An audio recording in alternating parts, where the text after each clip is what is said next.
所谓的解放日，川普最爱的这一天，字典里说他最美的字就是关税嘛，哦，对他来讲最美的事情是全球解放吗？他说是美国会越来越好的解放吗？还是一场灾难？那么白宫发言人利维特特别讲哦，对等关税会在宣布之后立即生效，华尔街会很好，时间就在台湾时间明天凌晨的时间，就今天美国时间的下午。就会宣布了，是不是齐头式的呢？全部都开始征税呢？现在外界正在关注跟猜测，立即生效不知道怎么生效法哦，那个还有很多的法令规章各方面，他反正要求立刻生效就对了。传出新的选项是税率呢会有大概20%普遍关税这么的高，而且是部分国家征收全面的关税哦。那有没有可能哪些地方稍微退一点、让一点？还有待观察，但《华盛顿邮报》报道，川普的幕僚提议啊，对多数的商品科20%，估计很好，很划算啊。对美国的税收来讲，直接可以收6兆美元的税收，那只要收20%关税，就可以收6兆美元，甚至国内的所得税，一般民众可以减免呐，可以少缴所得税，甚至不用所得税。那这样民众就有利多啦。那这样的幕僚的推估呢，10年可以收这么多，当然。这个说法呢，王毅大陆的外交部长说，美方自己生病却让别人买单，这种做法不但解决不了问题，还会严重的扰乱全球市场，还一定会坚决反制。其实这个到底能不能这样啊？穆迪的首席印度的穆迪首席经济学家詹迪就说。6兆怎么算的啦？那光是一年可以有6000亿美元，他就觉得不可能，泼冷水。他说能够收到1000亿到2000亿都算不错了，反而更严重的是后续会对美国造成的负面影响，因为美国厂商或者美国的消费者可能会先中枪、先受害。例如，川普关税明天上路之后，大摩呢就特别点名了17家业者都是美国的公司，汽车啦、服饰啦、通用汽车、福特都是第一个先倒霉的对象，因为他们的很多的生产来源都是海外啊，不是说美国公司就全部生产的供应链都在美国国内啊。所以当路透社报道制药业还赶快跑去游说川普了，要分阶段征收，减少冲击。看起来如果是大金主有空间，也许会分阶段来实施。但是美国经济已经提前出现了疲软的现象。高盛的经济学家分析，美国陷入经济衰退这个词已经不是想想而已，目前可以明确的推估，不是比先前估20这么高哦，可能会衰退到35%这样的几率，冲击有多大？联准会的高层警告，这个是芝加哥联邦储蓄主席古尔斯比说的，数据越来越疲软，信心几乎崩溃。3月份的制造业萎缩，采购制造商关税都是一个预期的心态啊。那波动的关税。波动的这个预期心态的风险避险呢，当然打的是全球 GDP， 大家还把它列出来，可能会对全球 GDP 所产生的影响，其实美国也会影响非常的大，至少2027年 GDP 可以掉到2.7个百分比。那欧洲呢？现在全面的对象里，恐怕受害最深的应该就是欧洲。那欧洲解放日怎么看？他们接下来呢，丹麦直接有79%的民意这么高。支持要去直接报复美国，而欧盟的有3个策略因应。他说呢，欧盟是全球最大的单一市场啊，有实力可以反击，所以会想办法以协商为优先。还有没有这个协商不知道，但加速分散贸易市场，去降低障碍啊。法国民众直接喊要抵制美货，在欧洲现在最热门的 hashtag 内容就是要抵制美国货啊。那但是法国学生就说了，为什么？这个美式的素食店到处还是很多的法国人在里面吃饭啊，他就回答抵制啊，那是有钱人的事情，我们学生在饮食上没有太多选择，这很现实嘛。那么如果低价的商品就必须存在市场，现在如果整个贸易站起来，全部都提高价格会怎么样？例如像英国好了，钢铁时代落幕了，钢啊这些原物料是川普最早提出的各种的关税，因此英国钢铁直接宣布关厂。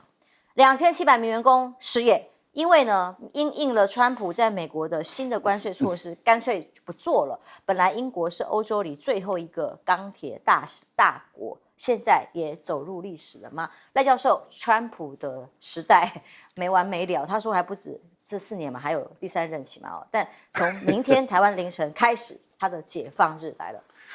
现在到底要怎么看川普的这个关税到底是会拉高还是会缩小，还是川普故意玩一种谈判的策略，就是高高的举起最后把它放下来，轻轻的例如说他的钢铝税25%了嘛，汽车税也25%了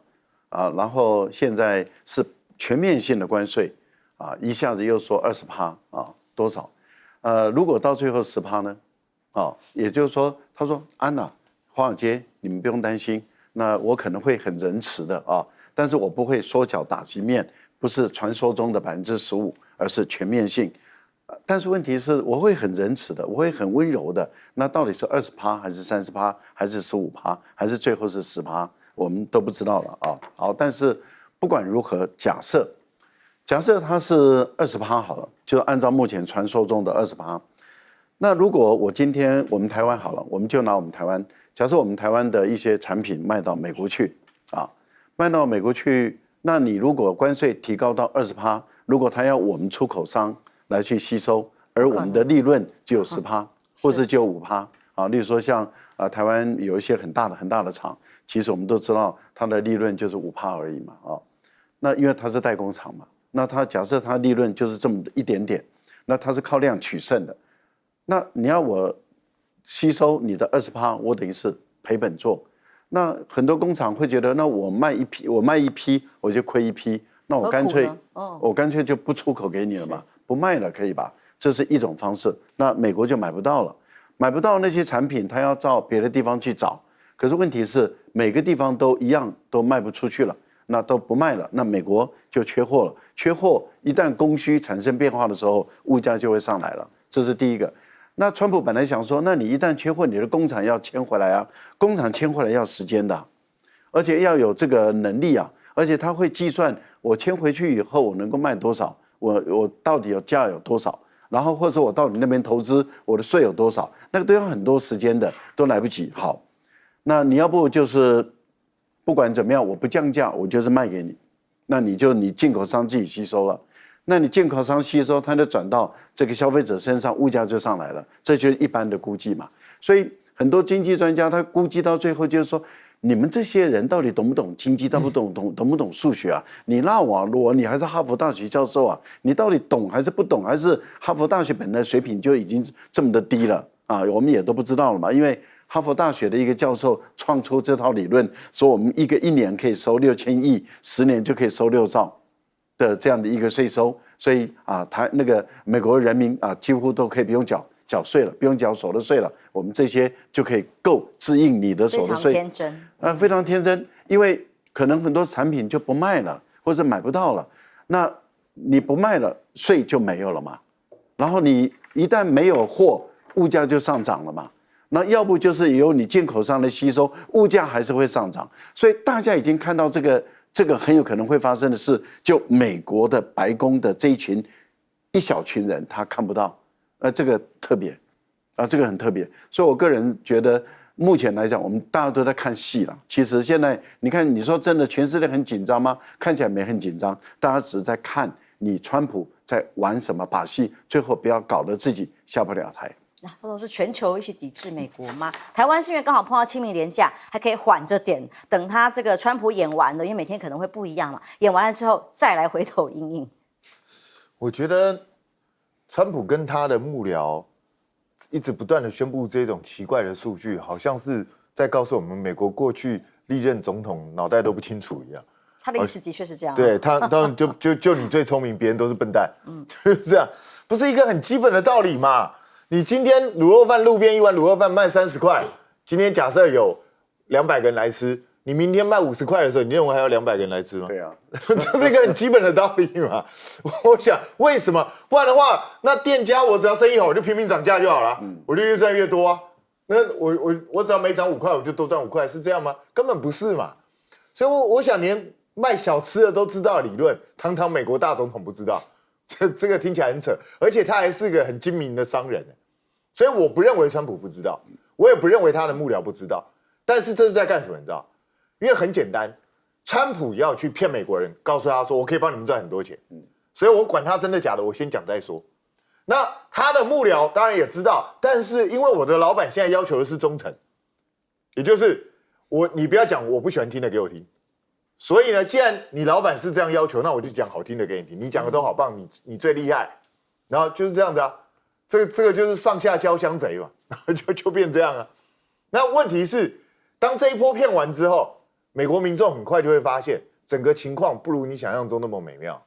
川普上任已经2个月了，接下来马上就要见真章了。因为你一季过完之后，如果美国经济没有起色，看起来美国并没有赚钱，那很多问题就要出现。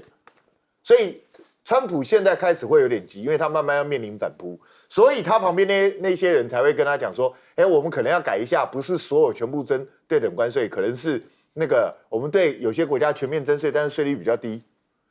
那这也是为什么现在全世界看起来大家都惴惴不安的原因，因为根本不知道川普到最后的决定是什么，因为他可能宣布了之后下午又改，那你怎么知道他到底要干嘛？因为现在变一个很尴尬的状况，就是如果今天川普宣布了一个政策，然后我也宣布我说要跟你对干，结果下午你说没有，我没有要这样做，那我还要不要这样做？这不就很好笑吗？所以就变成你搞得大家很乱，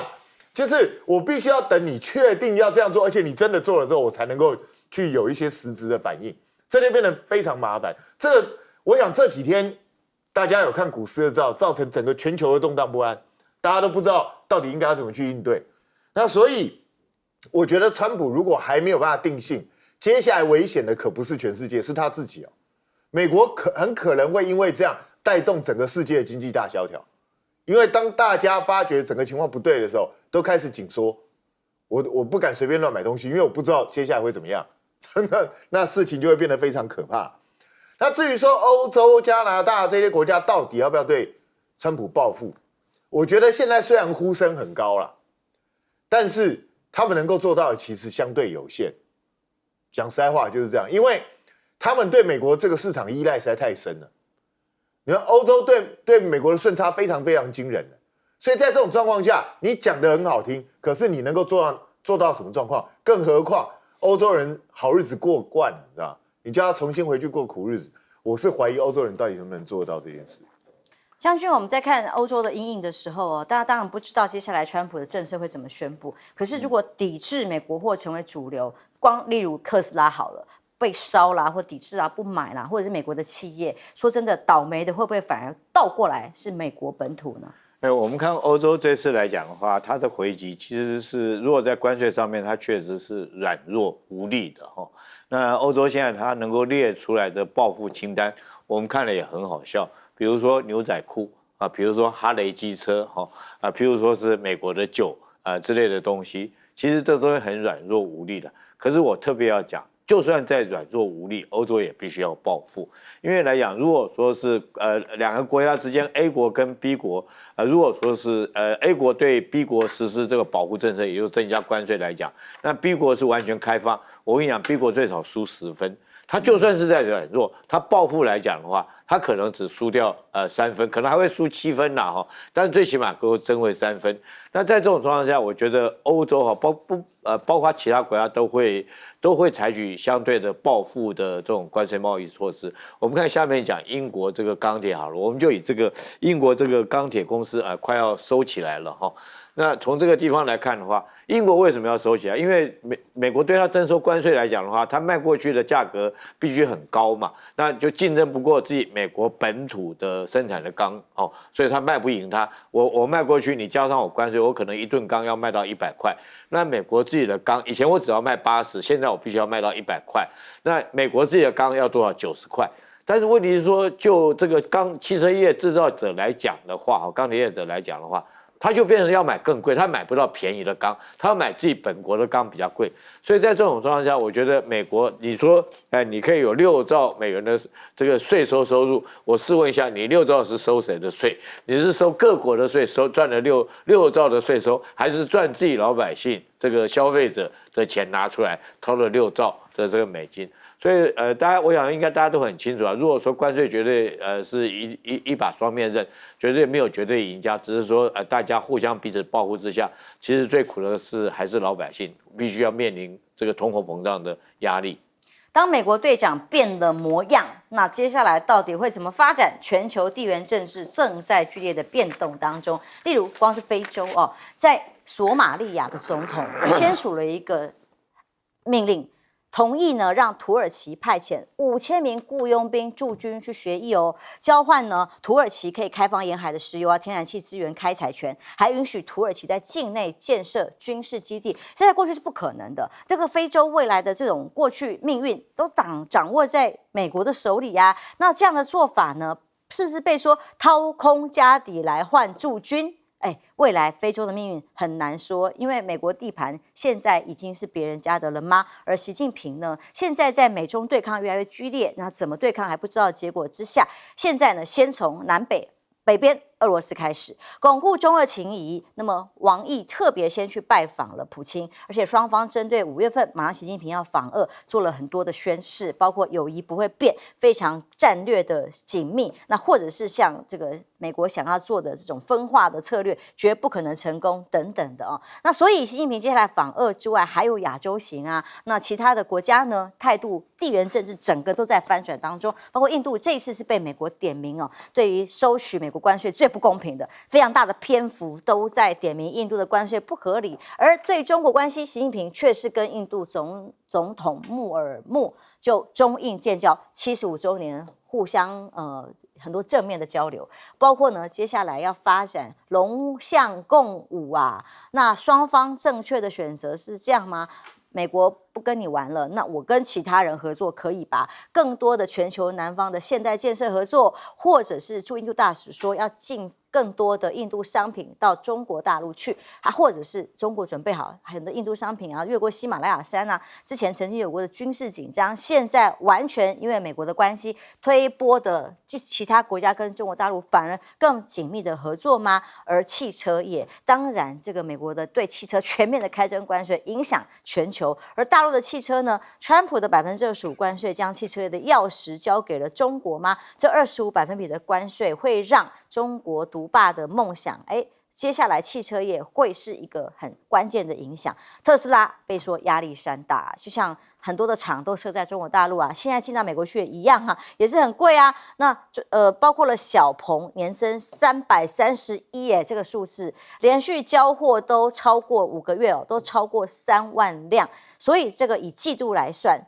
内卷的情况，大陆汽车正在电动车不断的飙升。虽然最近也有小米汽车的这个意外事件引起了一点疑虑，但是无论如何，在这样的大策略的影响之下，沙特阿拉伯啦，或者是其他的国家，欧盟啊，都全面的在汽车产业必须要跟中国大陆合作，这已经是跟过去不同的趋势了。先前跟着美国站队要去给中国大陆科汽车关税啊等等的时代，其实不一样了。例如像大陆要成为欧盟汽车最大进口国了吗？2024年达到127亿的欧元，未来这种关税互相抵制已经跟美国不会再站在一起，局势也产生了变化吗？包括 AI 科技这个层面，DeepSeek 第一次用在地震国际救灾，缅甸现在有好多人埋在瓦砾里吗？那么7小时之后火速上线的 AI 翻译系统，让整个大模组进到了国际救援的实战，700余人次的救灾人员可以完全没有障碍的畅通的翻译，救了很多的人命跟效率。而语速发布给最新的 Unitree 的灵巧的机器手背，我们来看看画面。这个灵巧手背被说呢，20自由度，94个灵敏触点，手臂可以帮忙人类做各种丝滑的反向驱动。那可以，那你看可以看魔术方块，可以抛橙、橘子、扑克牌啊，还有书本翻页哈等等。可以做各式各样的事情，公布的这个最新的技术，当然也可以进到家庭任何的角落。AI 机器人型这个中国大陆跟美国专家分析，中美发展策略已经正在走在不一样的路上。目前中国掌握的全球大概有70%嘛，人形机器人的供应链，未来两个大国的竞争会是一个历史的分歧点了吗？赖教授。川普上来了以后，他认为拜登总统时代拉的这个欧盟啊，拉的这个日本、韩国、印度啊，来对抗中国大陆，川普认为对美国没有好处，不划算。对他觉得对美国的好处在哪里？然后你们跟着美国这样走了以后，你们对中国大陆造成的伤害在哪里？看起来中国大陆也没造成伤害啊，它的经济成长还是5%啊，它的影响力继续在扩大啊。那我美国没有好处，那你们也没有办法产生巨大的功能，那我干脆不跟你们了，我要走我自己的路。那美国人要走自己的路，美国人就是说，那以川普来讲，那就是我怎么让我美国得到最大的利益。那他认为由于拜登的要拉这些国家，所以就让利了，所以就造成美国利益的损失，这就是关税。所以你看到了，就是川普的关税其实伤害最大的就是他的盟国，欧盟影响最大，印度影响最大，日本、韩国影响最大。其实也就是大家看到说，哎呦，结果这个川普的关税影响最大的是他的盟国，而不是大陆，也不是俄罗斯、朝鲜、伊朗等，因为他们根本跟美国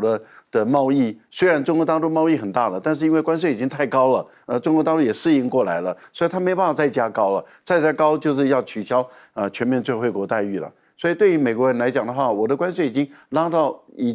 几乎已经是天花板了，还影响不了你中国大陆，那干脆我今天从我的盟国里面来搜刮我的应该得到的利益。他的态度改变，这一改变就让欧盟痛苦不堪了。欧盟到目前为止还是死心塌地的希望川普回心转意，说再爱我一点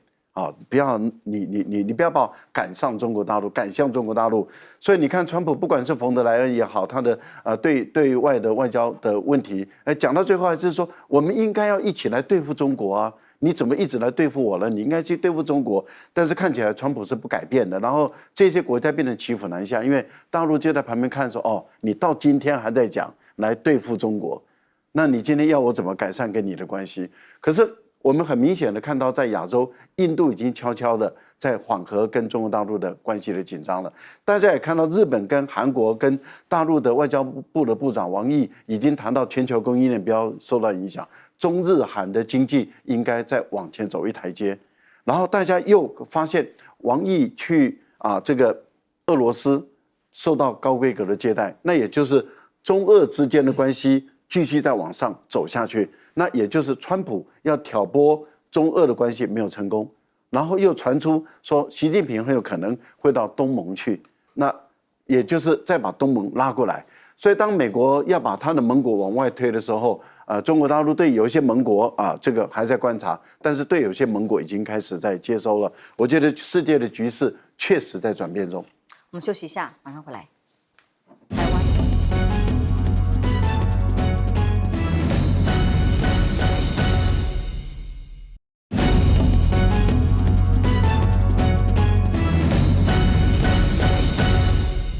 川普喊出来的解放日倒数没几个小时了不过引起的这个掀起效应，倒是看到了中俄各自在串联里，反而美国后来会越来越孤单吗？索马利亚这个东西就是当然因为它国内政局动荡不安，然后分裂成好几方势力，所以他现在引进土耳其佣兵，就是拿来做他的基地武装，这样看是不是能够压过其他的这些武装组织可是老实讲，那个地方恐怕不会这么容易平静，因为那个地方太多势力掺在里头，所以土耳其进去是福是祸，其实还很难说。那非洲其实不只有美国的军事力量跟中国大陆的基建力量，其实不止。其实俄罗斯在那边的势力很庞大，你忘了瓦格纳军团就在那里啊，所以俄罗斯在那边也是占一块地，然后法国人其实也还在那边所以我觉得那边是一个很多方势力角逐的地方，但是也因为每个国家情况不同，都动荡不安，所以我觉得土耳其掺一脚进去，未必会对那个地方带来安定的作用，可能反而让局势变得更加混乱。所以这个是福是祸真的很难预料。我只能说，现在因为非洲开始价值在21世纪逐渐提升，那各大国又重新觊觎这个地方，那这个对非洲人来讲可能是个机遇，但是也可能是一个新的一连串灾祸的开始。那导致中俄现在看起来合作越来越紧密。那我们也可以看到，就是很有趣的，就是川普一直不断的声称习近平是他好朋友，也声称普丁是他好朋友。可是呢，他有的时候忍不住又要骂普丁2句，又要骂习近平2句，可是每次骂完又丢回来。那这个川普到底在干嘛？我也搞不太清楚，因为他本来说那个你俄罗斯在俄乌谈判没有诚意啊，我非常不高兴啊，然后后来马上又改口说，其实我们交情很好，相信他会遵守他的承诺。是啊，所以你相信他有什么用？看起来普丁也没有很要甩你啊，那反而中俄之间看起来是越走越紧密，因为本来是说川普想要在4月就赶在习近平5月去俄罗斯之前，先跟习近平会面，现在看起来应该是不太可能会实现，甚至等到中俄会面完结束之后，我看目前习近平跟川普会面恐怕也是遥遥无期，所以慢慢排队。对啊，因为很简单嘛，就是大家都在对川普到底要干嘛，就是还觉得搞不清楚、摸不清楚你到底是什么状况的时候，习近平怎么会在这个时候贸然跟你见面？所以我觉得一定要等到你川普真的走出你的模式，让大家知道你在做什么时候，让你成党登大郎的时候，他现在还是小孩子没定性，要等到变大人有定性了，你才开始有谈判的资格。所以要等到明天凌晨过后才知道美国会变成什么模样。休息一下，马上回来。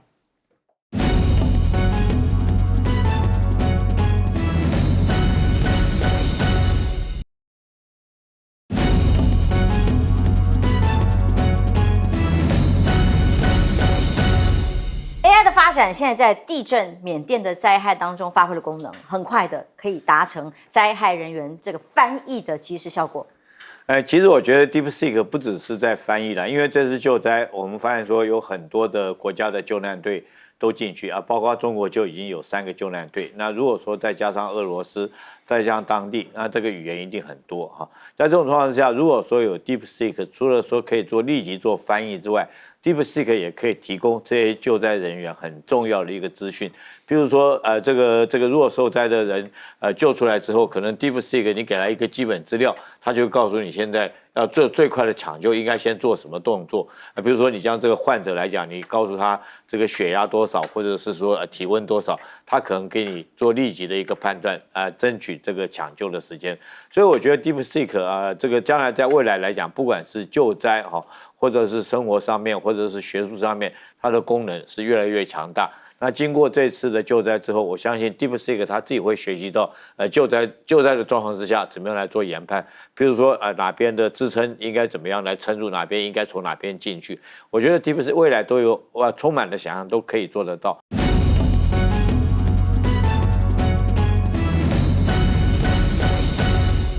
观众平安，欢迎收看 TBS 新闻大白话，我是王浅秋。真的很需要平安，天灾人祸不断。先介绍这一节跟我们一起讨论最新国际国内话题的来宾，第一位是国际政治专家赖岳谦老师。主持人好，观众朋友大家好。资深媒体人谢汉斌。主持人好，大家好。退役少将厉正杰将军。主持人好，各位观众大家好。军演从昨天到现在，到底什么时候结束？不知道。昨天被说没有名字，今天取了名字了，公布出来是海峡雷霆2025A。昨天有一大堆梗图啦、影片动画出现，而今天呢，公布代码之后，正是共军的东部战区发言人说，重点在于查证识别、警告驱离拦截扣押。那因为还有巡检人员，还有联合封控，精准打击。所以不止台海周边，还有实弹演习，模拟攻打港口的画面。那这些能源设施、港口都是演习的范围之一。央视甚至直播共军演练，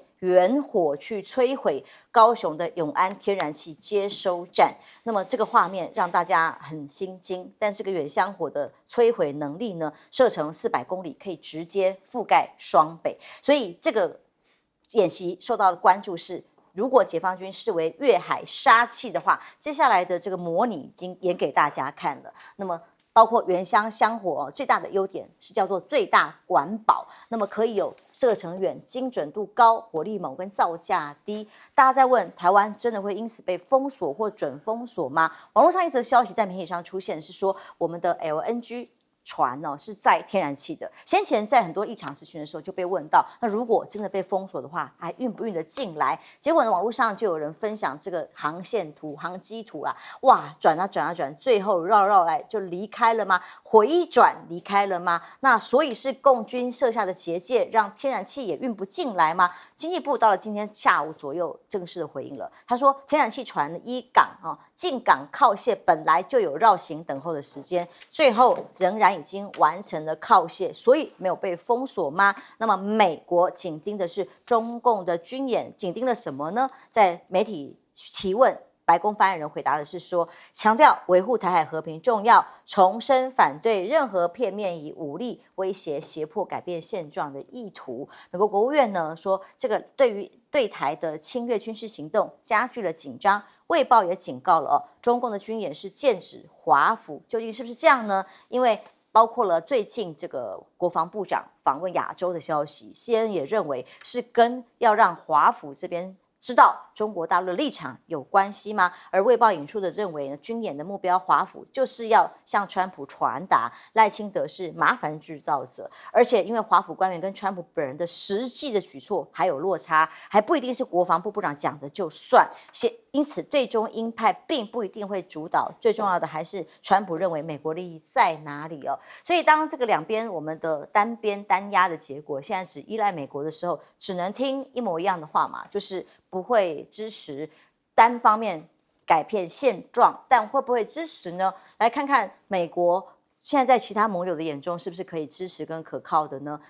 台湾应该要强化非红供应链，这是赖总统在出席一个场合的时候再度强调的。但是泽伦斯基说美国靠不住啊，欧洲也认为靠不住啊，马克宏担心欧洲消亡啊，所以要防止威胁，绝不成美国的附庸。那川普背弃乌克兰呢？那龙应台是有《纽约时报》邀访他写了这篇文章，他说呢，台湾的时间不多了，台湾可能因为川普想要讨好北京而成为美国的弃子，那更表明的就是没有和平，当然就没有民主。能够确保台湾和平的唯一解方，就是跟中国大陆寻找和解共存之道。但现在看起来似乎是没有回头路了吗？那美国会怎么保护台海的利益安全呢？美国准参谋首长联席会主席说，会检视需求，让台湾维持足够的自卫力，买啊，武器买啊，打造刺猬岛啊。那或者是美国国防部长赫格塞斯说的，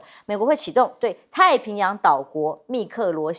尼西亚的这岛的建设经费啊，为了是第二岛链要强化呀，关岛距离大概只有850公里的地方，也是为了美国在关岛的利益据点呢能够拿下来，不会被影响嘛。所以当中东战火、伊朗的紧张局势再升级的时候，美军派出了第二个航母打击群到中东去，而对台湾呢，可以这样期待吗？地长军，我们先看看今天宣布的这第二天哦，还不知道什么结束，您怎么看这次展现的特色？我先解释一下为什么昨天没有名称，今天开始有名称了哈。大家很多的揣测啊。那我个人的想法是什么？是今天才开始演习哦，昨天那不是演习，昨天那叫什么呢？叫先期作战哦。先期作战是为决战开创有利的条件，叫先期作战。大家如果说还记得这个绿营曾经要拍一部电影叫《零日攻击》，那我们军中术语来讲的话，这个之前呢叫低减几日哈，这个先期作战，然后真正的第一日是发起攻击日，所以我认为今天他之所以定今天，这是今天才开始正式的军事的这种演习，D-Day 开始。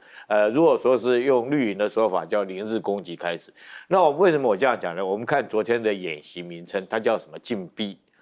进逼就是抵近，然后逼迫你，所以他还没有发动攻击，他只是虽然说他有做很多的这种影片，比如说是对台北市的攻击啦，标示出我们台湾几个这个地形要点啦，做这些东西。但是这代表什么呢？我跟你讲，这就代表就是这张图大家看一下，刚刚就是这样，那都是军事要点，包括我们的雷达，包括我们的机场，包括我们的港口，海军的港口。所以先期作战目的它是干嘛？第一个就是打破你的直管通行系统，是指哪边呢？指挥系统，指挥系统是哪里？就是台北市嘛。台北市的不管是衡山指挥所，或者是说我们那个汉口街汉口街就是指挥的体系。那另外通讯设施或者是机场，所以他昨天讲的是夺综合治权，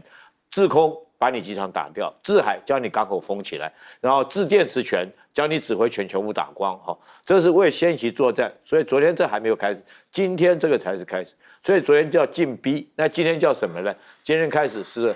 这个折封啊，封锁作战。那我们看到封锁作战来讲的话，它就是这个对各个港口实施封锁。另外来讲，它还做了一个就是所谓的药域的管控。什么叫药域管控呢？我昨天有讲这个就山东舰现在在的位置就是封锁所有巴士海峡。大家如果看我们自己国防部今天早上公布的这种共机的图来讲的话，你可以看到在基隆北部那边有一块的图，那块图是无人机跟有人机在那边，也就是说南边这边巴士海峡，它用这个山东舰堵在那边，然后北边那边用战机堵在那里，所有的要进入台湾海峡的这个船只不管是这个货轮或者油轮，或者甚至于是军舰，大概都被堵在这两边。那整个西部海岸来讲的话，就完全形成一种裸奔的状态。所以这个时候它有所谓的管炮的设计紧接着下来，我们看到它下一则的海报什么呢？毁滩毁滩就代表什么？登陆作战。所以我不晓得这次来讲，我们看到解放军，当然国防部很多讯息没有很完整的公布但是我们讲说它这个目前来讲的话，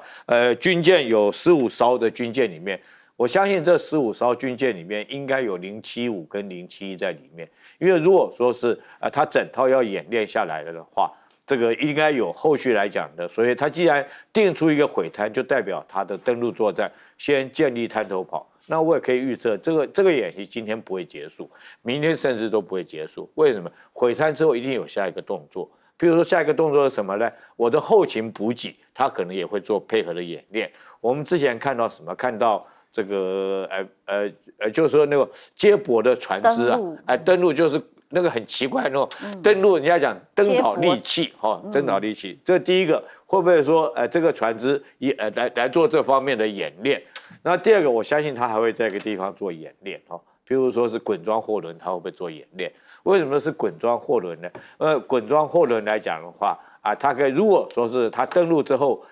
今天毁滩就是登陆，他夺取了一个这种民间的港口，那他就可以用这个港口将他滚装货轮开过来，这个扳机放下来以后，这个重型战车从上面开下来所有的弹药、火炮从上面源源不绝的下来。所以我认为，他既然这个名词从昨天的进逼，然后这个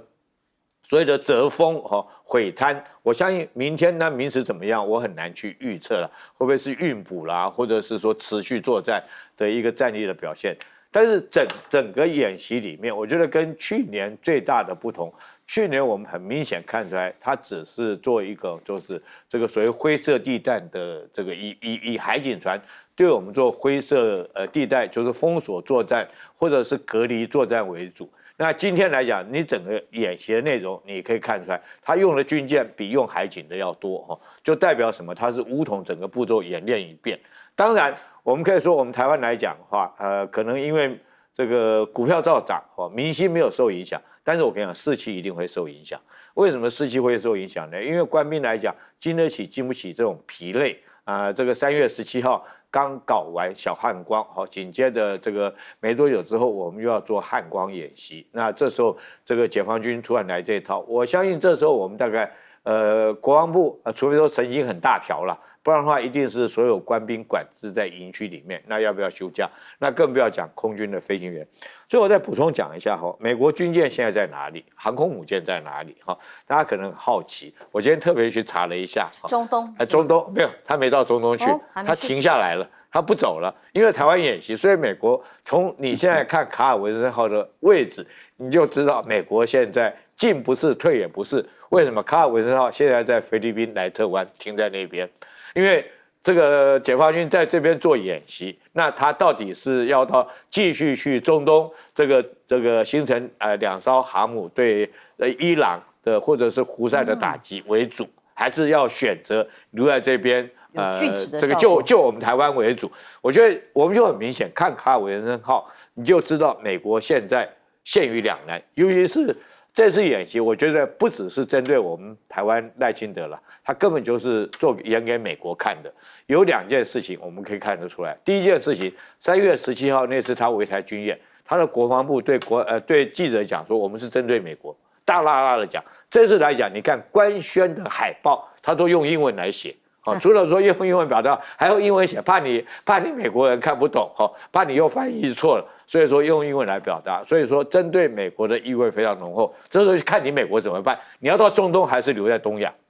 现在当然演习好像要让我们麻木吗？国防部至少他的反应是麻木的嘛，没有很紧张嘛，可是呢，到底影响是什么？天然气船到底有没有着陆实际的卸装？经济部说是有啦，但接下来如果这样持续演习下去，不会影响台湾在周边所有的这个不管是国际的船班或者是航捕的各种状况吗？当然会影响啊，而且解放军或是大陆的海警船，他们也是在演练啊。如果一旦开始封控啊，开始展开的时候，你外国的船只啊，怎么样来进行识别？就是哪一些船是哪一个国家的，是敌是友还是中立的？然后哪一些船要驱离走？哪一些船要疏导啊？就叫他从哪个方向走。昨天采用的是几乎是没有预警的啊，一早宣布演习，接着就展开了。展开了以后啊，这个航母战斗群过来了啊，10几艘的战舰，总共有21艘战舰，就把台湾就全部都围起来了。时间很短，速度很快。然后70几架战机就过来，包括有人战机跟无人战机，就进行了全部的一个封控。那这个封控就意味着台湾的船啊，如果在海上的，那就已经跟解放军进行了交战，而解放军采用的就是海空的联合作战的方式。对于台湾的已经在海上跑的船，其实如果说在实际作战来看的话，那些船已经在交战中了。大陆不管是用有人机、无人机跟海上的战舰，已经对于台湾的在海上的船就都几乎都在海警，对，包括海警几乎都打掉了啊。然后航母进入了巴士海峡这个地方，先进入台湾的东部，然后进入巴士海峡。现在台湾的我们的防卫部门没有告诉大家说，他所观察到说29号就看到这个山东舰。那到底是山东舰是走台湾的东部，还是走台湾海峡？到目前为止没有公布。又说有经过巴士海峡，也没公布整个航机图。然后后来发现说是在一个所谓的应变区，应变区指的又是40海里左右，但是最后又说是在220海里、250海里，那就等于是控制了整个巴士海峡，让菲律宾、美国等这些军队他不敢进来这样的一个情形，因为火箭军专门打航母的这些火箭军也建立起了一个区域拒止的这样的一个作战能力，所以美国的航母也没有赶过来这边啊来驰援，进行所谓的这个美国的国防部部长前段时间才刚刚签署一个文件送到美国国会去进行审议的，说要拒止战略，也就是说，如果两岸打起来，美军会介入。来去威慑中国大陆不敢对台湾动手，但是看起来美国什么动作都没做啊，航母也没调过来，然后也没有启动，然后却只看到一张嘴在骂 AIT 在骂，然后 AIT 骂得最凶啊，然后接着国务院骂得比他不凶一点，最后白宫是完全不骂，白宫只说希望两岸任何一方不要片面的改变现状。那这个到底指的是？叫赖清德，你不要片面的改变现状去搞台独，还是说你这个解放军你不要片面的改变现状，武力统一？那也不说清楚，你到底是要谴责赖清德，你要搞台独，就是赖17条吧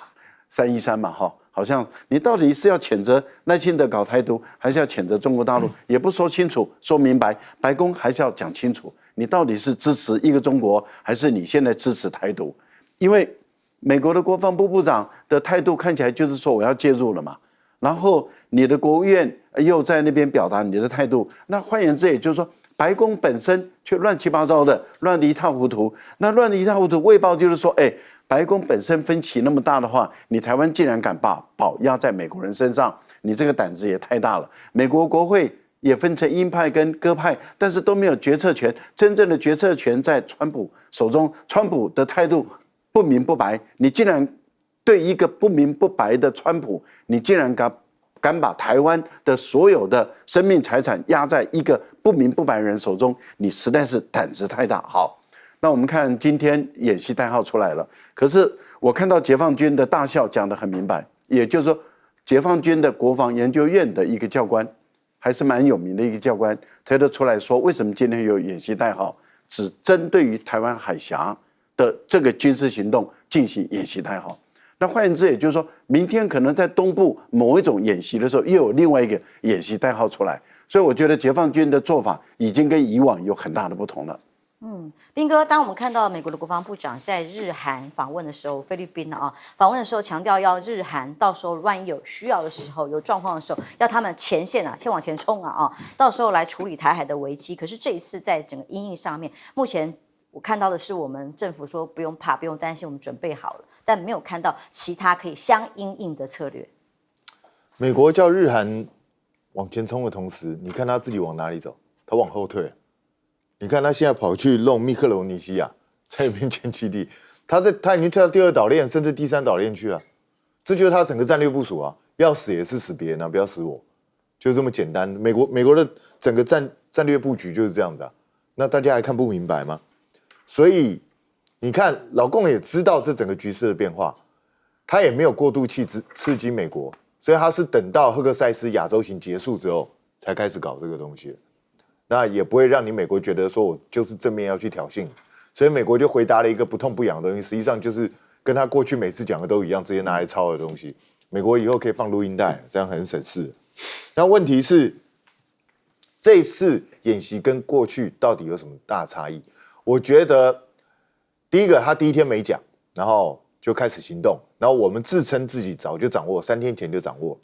那第二个呢，就是山东号直接就在你的应变区，我也不怕你，我就直接在那边给你看看你怎么对付我。那第3个是什么？他这一次是我觉得至少是在对外宣称的第一次，就是他直接实弹演习，而且实弹演习什么？就是我要打你的港口跟能源设施。所以那一些还在幻想战争一旦发生之后，你还可以在网络上靠嘴炮去保护台湾人的人。那些黑熊学院，你们可以死了这条心了。他连你能源设施都打，你觉得他的通讯设施会被打？电网会被打？我一定全部都给你打光啊！所以，万一战争，台湾就是要面临到一个没水、没电、没有瓦斯、没有网路，什么都没有，然后大家几乎绝大多数人都变成瞎子跟聋子这样的一个状况。这就是我们会遭遇到一个情况，政府必须老实的告诉大家。而不是每天在那边用义和团式的精神胜利法不断的自我吹嘘那当然很多人会觉得说火箭弹有什么了不起？火箭弹价钱也不便宜啊，你老共能够打几发？而且火箭弹精度不比导弹啊，你要是没有打到高价值设施，你自己反而划不来。你不知道现在的火箭弹是可以导引的吗？